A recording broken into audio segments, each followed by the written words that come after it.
वक्त अपने सबसे गर्म दौर में पहुंच चुकी है। 5 राज्यों के विधानसभा चुनाव जैसे जैसे करीब आ रहे हैं, वैसे वैसे नेताओं के बयान और आरोप प्रत्यारोप भी तेज होते जा रहे हैं। नमस्कार, मैं हूं तमन्ना, आप देख रहे हैं 10 संकेत लाइव। आज हम आपको बताएंगे दोस्तों कि कैसे एक तरफ प्रियंका गांधी वाड्रा केरल में बीजेपी और एलडीएफ पर सीक्रेट डील का आरोप लगा रही है। The Chief Minister of Kerala doesn't have even one single case against him put by the central government and the agencies. So it's very clear that they have a secret deal, that they both work together for their own political benefit. तो वहीं दूसरी तरफ नरेंद्र मोदी कांग्रेस पर पाकिस्तान से जुड़ाव का आरोप लगा रहे हैं। एयर स्ट्राइक हो, हमने देखा है कि कांग्रेस ने हमेशा दुश्मनों के एजेंडे को ही हवा दी है। ऑपरेशन सिंदूर के दौरान भी हमारी सेनाओं ने पाकिस्तान को कुछ ही घंटों में घुटने टेकने पर मजबूर कर दिया था, लेकिन कांग्रेस ने वही गीत गाया जो पाकिस्तान ने लिखा था। वहीं राहुल गांधी पुडुचेरी में सरकार पर भ्रष्टाचार और बेरोजगारी को लेकर हमला बोल रहे। अब इधर आपके मिनी नरेंद्र मोदी बैठे हुए हैं, असम के चीफ मिनिस्टर, जो हिंदुस्तान के सबसे भ्रष्ट करप्ट चीफ मिनिस्टर हैं। पूरी दुनिया जानती है, आप भी जानते हो। इसका कंट्रोल नरेंद्र मोदी अमित शाह के हाथ में है। अगर नरेंद्र मोदी कहे इसको कि भैया जंप मारो, तो ये जंप मारेगा। अगर नरेंद्र मोदी इसे कहे कि अमित शाह का पैर पकड़ो, ये अमित शाह के पैर पकड़ेगा। यह सच्चाई है और सिर्फ पूरा देश जानता है कि असम को हेमंत जो चीफ मिनिस्टर हैं आपके, सिंडिकेट के साथ मिलकर असम को चलाते हैं। यानी पूरा राजनीतिक माहौल आरोपों और जवाबी हमलों से गर्म हो चुका है। और अब सबसे पहले बात करते हैं केरल की, जहां प्रियंका गांधी वाड्रा कन्नूर पहुंची और उन्होंने बेहद गंभीर आरोप लगाते हुए कहा कि केरल में एलडीएफ और बीजेपी के बीच एक सीक्रेट डील हुई है। उन्होंने कहा कि सबरीमाला मंदिर में बड़े पैमाने पर चोरी की घटनाएं हुई, लेकिन प्रधानमंत्री की तरफ से इस पर एक भी शब्द नहीं बोला गया और यही इस कथित डील का सबूत है। And a very strange thing is happening because all of us who raise our voices against the Prime Minister's policies, against the BJP, we have cases on us. We have ED cases, income tax cases.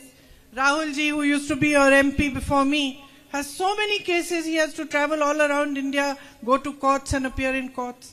But the strange thing is that after all this corruption, the Chief Minister of Kerala doesn't have even one single case against him put by the central government and the agencies. So it's very clear that they have a secret deal, that they both work together for their own political benefit.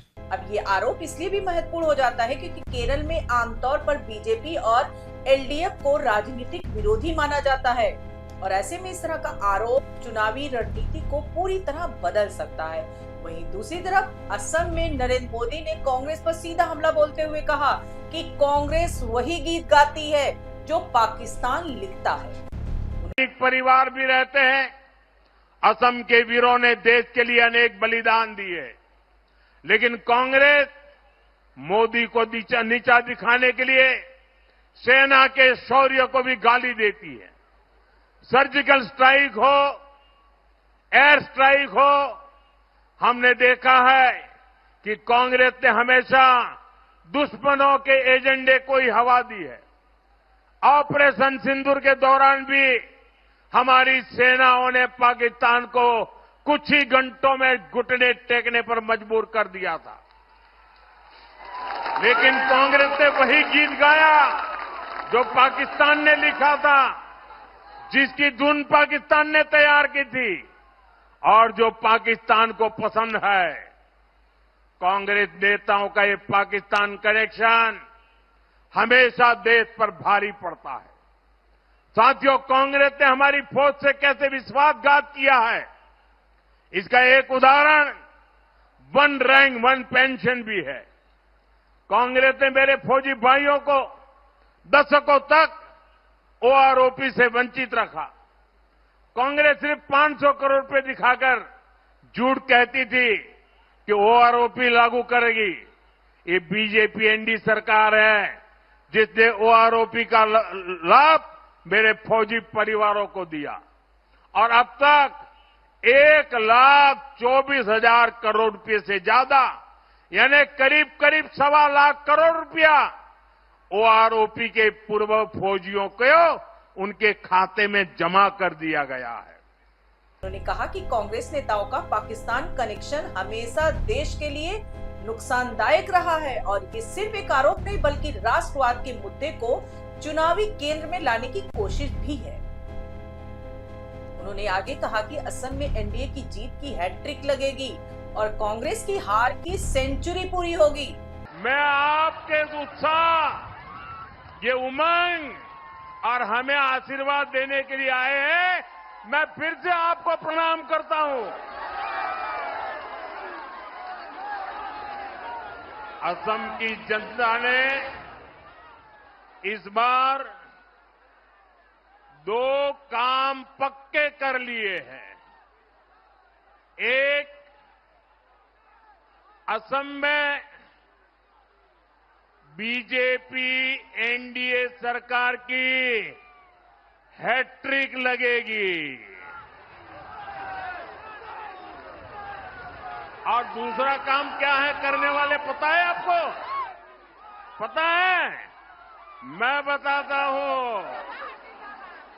और दूसरा काम जो होने वाला है, कांग्रेस के शाही परिवार के जो नामदार है ना, जो दिल्ली में बैठे हैं, असम के चुनाव के नतीजे के बाद उनकी हार की सेंचुरी का रिकॉर्ड भी असम के लोग ही बनवाएंगे।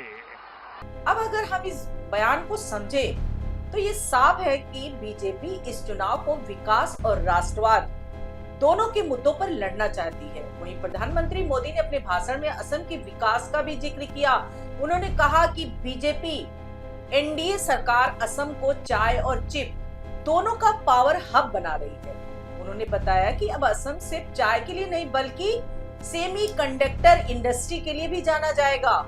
उन्होंने हाईवे और इंफ्रास्ट्रक्चर के विकास का भी जिक्र किया और कहा कि आज असम में ऐसे हाईवे बन चुके हैं जहां फाइटर जेट तक उतर सकते हैं, जो राज्य के विकास का बड़ा उदाहरण है।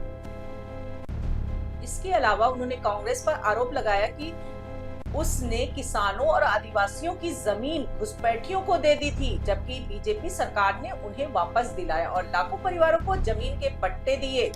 अब अगर हम कांग्रेस के जवाब की बात करें तो राहुल गांधी ने पुडुचेरी में सरकार पर 30% कमीशन लेने का आरोप लगाया। उन्होंने कहा कि यहाँ की सरकार हर कॉन्ट्रैक्ट से कमीशन लेती है और मंदिरों की जमीनों पर कब्जा कर लिया गया है। उन्होंने Everybody knows that there is 30% commission taken on all contracts. Government has become a collection agent. Commission is taken on smart city, roads, drains, schools. बेरोजगारी को लेकर भी सरकार को घेरा और वादा किया कि अगर कांग्रेस सत्ता में आती है तो युवाओं को हर महीने 2,000 की मदद दी जाएगी और महिलाओं को फ्री बस सेवा मिलेगी। इसके अलावा उन्होंने कानून व्यवस्था और नशे की समस्या को भी बड़ा मुद्दा बनाया और कहा कि राज्य में हालात इतने खराब हैं कि लोग रात में बाहर निकलने से डरते हैं। अब इस पूरे राजनीतिक माहौल में एक और बड़ा विवाद सामने आया है दोस्तों, जब पश्चिम बंगाल में बीजेपी कार्यालय में तोड़फोड़ की घटना हुई, जिस पर शुवेंदु अधिकारी ने टीएमसी पर हमला करते हुए कहा कि इसमें शामिल लोगों के खिलाफ सख्त कार्रवाई होनी चाहिए और उन्होंने इसे लोकतंत्र पर हमला बताया। चुनाव का दिन सुनामी होने वाला है, जनता का सुनामी, गणतंत्र का सुनामी, मूल शहीद उखाड़ फेंकने का काम जनता करेगा। इसके साथ ही उन्होंने खुले तौर पर चुनौती भी दी, जिससे राज्य की राजनीति और गर्मा गई। अब अगर हम पुडुचेरी की बात करें तो यहाँ अमित शाह ने कांग्रेस सरकार पर गंभीर आरोप लगाते हुए कहा कि मेडिकल कॉलेजों की सीटें खुलेआम बेची जाती हैं और दलितों के लिए आरक्षित सीटों का भी गलत तरीके से इस्तेमाल किया गया। एक कांग्रेस पार्टी 4 मेडिकल कॉलेज छोड़कर गई थी। हमने 14 मेडिकल कॉलेज बनाए हैं और 10 medical college Bharatiya Janata party बना रही। ये आरोप शिक्षा और सामाजिक न्याय दोनों से जुड़ा हुआ है, जो चुनाव में बड़ा मुद्दा बन सकता है। अब इस पूरे घटनाक्रम में एक और संवेदनशील मुद्दा जुड़ जाता है जब कांग्रेस की तरफ से ये सवाल उठाया गया कि पाकिस्तान के डिफेंस मिनिस्टर ने कोलकाता पर हमला करने की धमकी दी, लेकिन प्रधानमंत्री ने इस पर कोई प्रतिक्रिया नहीं दी। इससे ये बहस और तेज हो गई कि क्या राष्ट्रीय सुरक्षा के मुद्दे पर राजनीति हो रही है या सरकार वास्तव में चुप है। वहीं प्रधानमंत्री नरेंद्र मोदी ने कांग्रेस पर पलटवार करते हुए नेशनल हेराल्ड केस और जमीन घोटाले का जिक्र किया और कहा कि कांग्रेस का शाही परिवार ही असली लैंड एटीएम है, जिस पर हजारों करोड़ों की जमीन हड़पने के आरोप है। और अब अगर हम इस पूरे चुनावी माहौल को देखें तो ये बात साफ है दोस्तों कि ये चुनाव सिर्फ विकास या स्थानीय मुद्दों का नहीं, बल्कि राष्ट्रीय मुद्दों पर राष्ट्रवाद, भ्रष्टाचार और पहचान की राजनीति का भी बन चुका है। हर पार्टी अपने अपने नैरेटिव के जरिए जनता को प्रभावित करने की कोशिश कर रही है। एक तरफ बीजेपी विकास और राष्ट्रवाद को सामने रख रही है, तो वहीं दूसरी तरफ कांग्रेस बेरोजगारी, महंगाई और भ्रष्टाचार को मुद्दा बना रही है। वहीं क्षेत्रीय दल अपने अपने राज्यों में स्थानीय मुद्दों के जरिए चुनावी समीकरण बदलने की कोशिश कर रहे हैं। अब सवाल यही है कि जनता किस मुद्दे को ज्यादा महत्व देती है। क्या विकास और राष्ट्रवाद जीतेंगे या बेरोजगारी और महंगाई जैसे मुद्दे चुनाव का रुख बदल देंगे? क्योंकि अंत में फैसला जनता के हाथ में ही होता है दोस्तों, और वही तय करती है कि किसे सत्ता में बैठाना है। तो दोस्तों, आप इस पूरे चुनावी माहौल को कैसे देखते हैं? किसका पलड़ा भारी लग रहा है? अपनी राय कमेंट्स में जरूर बताइएगा। नमस्कार दोस्तों।